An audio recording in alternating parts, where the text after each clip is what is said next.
හරි. එහෙනම් මේ වන්දනාකාරයා දැන් ඇවිල්ලා ඉන්නේ දෙහෙනකන්ද මුක්කොත්ත පාරේ මේ. තව ඔයාලට හම්බෙන්නේ සංදිස්ථානේ.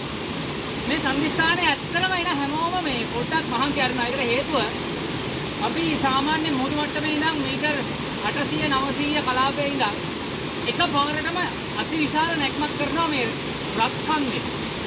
මේ ඉන්නේ බෝටි දොළ. එහෙම නැත්නම් වාදිය දොළ කියලා හඳුන්වන ස්ථානේ. ඒතර අපි පහු කරගෙන ආවා මේ රාමගල හරිය.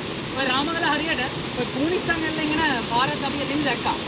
ඒතර කවුරු හරි එනවා නම් ඒකට පැටලි සහකට එන්න පුළුවන්. මොකද මේ අපි එන ප්‍රධාන පාරේ දකුණු පැත්තට වෙදිච්ච පාරවල් දෙක තුනක් තියෙනවා.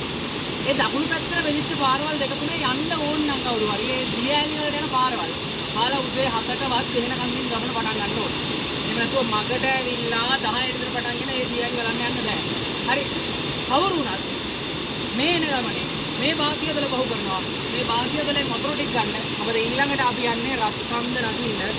කන්ද නැගලා ඊවස් මට ආය වතුර පාරක් හම්බ වෙන්නේ පැරඩයිස් එක ගාව. හරි අපි එන ඇවිදගෙන යන්න. දෙහෙනකන්දින් පොත පාරේ සිල් පාට කරනවා.